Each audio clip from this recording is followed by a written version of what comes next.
This next module is called staffing, or the term that we're going to use here that you should be very familiar with by the end of this exercise is called the recruitment process.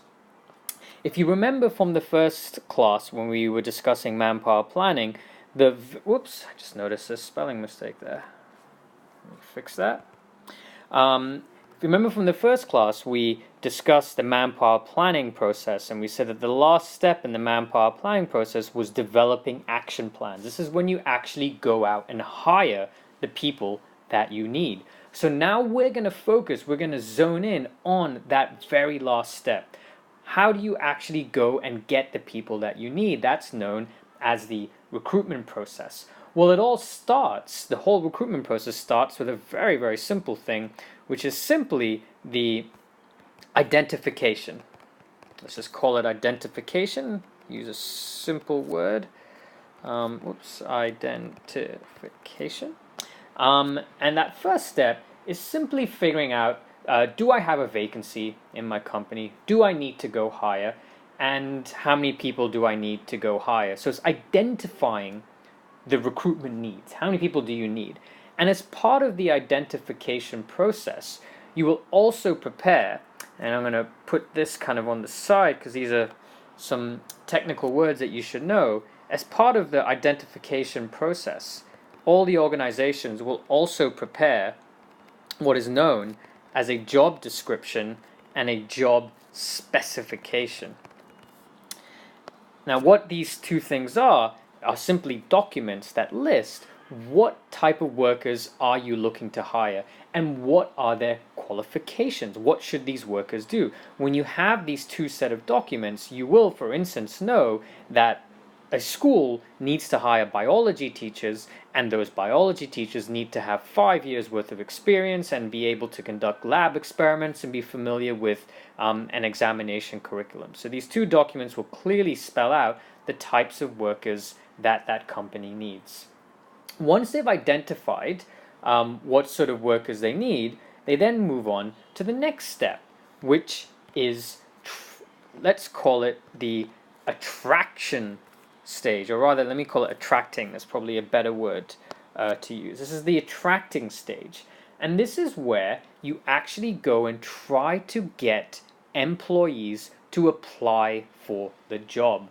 Now, I had mentioned in the previous class that you can find employees internally who may want to transfer from one department to another, or more likely you may have to go outside the company to find entirely new workers, and you have to convince these people to apply.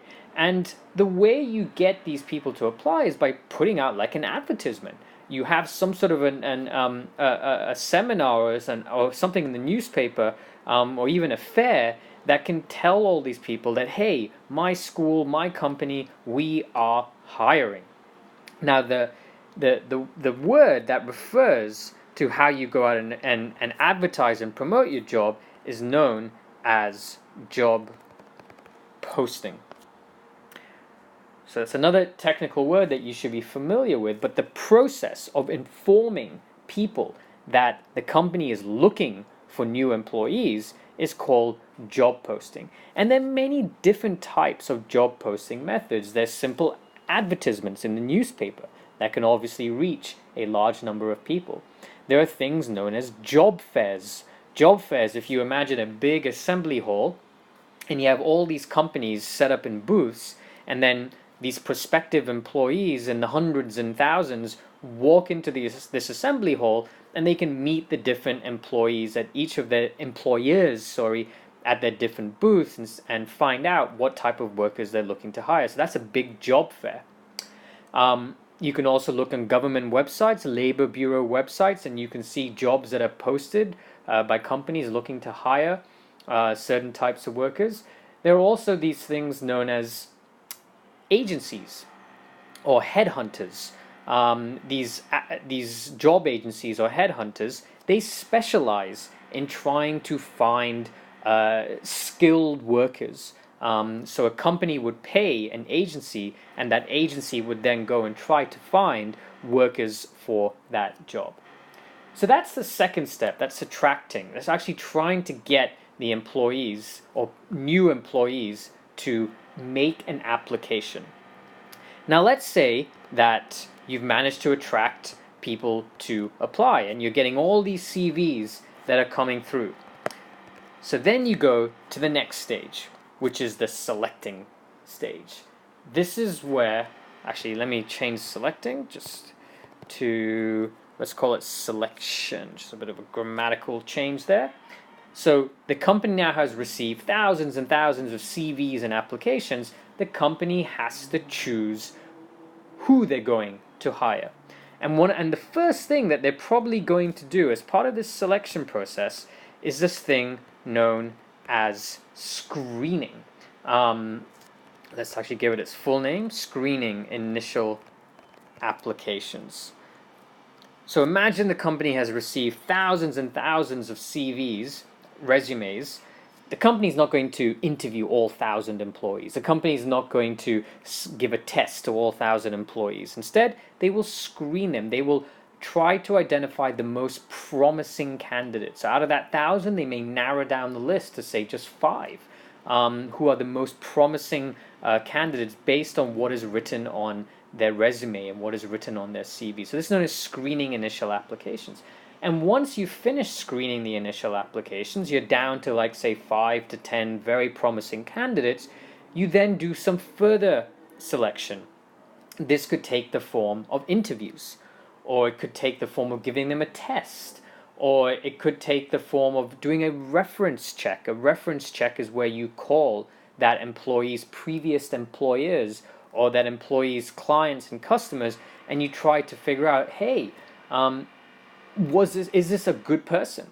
That's known as reference checks. So there are many different things you can do in selection and trying to figure out who is the best employee to hire. Now let's say that you've done all this, you've interviewed them and you've done some background checks, you've even done some medical checks, and you figured out, right, I know exactly the person I'm looking for. I'm going to hire person W. And person W fits all of the requirements. That's exactly the candidate I'm looking for. Let's hire person W. So you get on to the last stage, which is simply known as the employment stage. Oops, there's a spelling mistake again. Employment stage. And this is where you go and you inform the candidate, person W in this case, that I want to make a job offer to you. These are the terms and conditions. This is your salary. This is the number of holidays. This is the work expectations. These are the legal responsibilities. You have a little bit of negotiation back and forth, and then hopefully you agree on certain conditions and you sign an employment contract, and that employee then becomes a part of your organization. So to summarize the recruitment process, you start with identification, figuring out exactly the type of worker that you need. Secondly, you go to attracting, trying to get people to actually apply for that job. You can post and advertise the jobs. You can use agencies to help you post and promote it. Then you've got all these thousands of applications and resumes you need to select.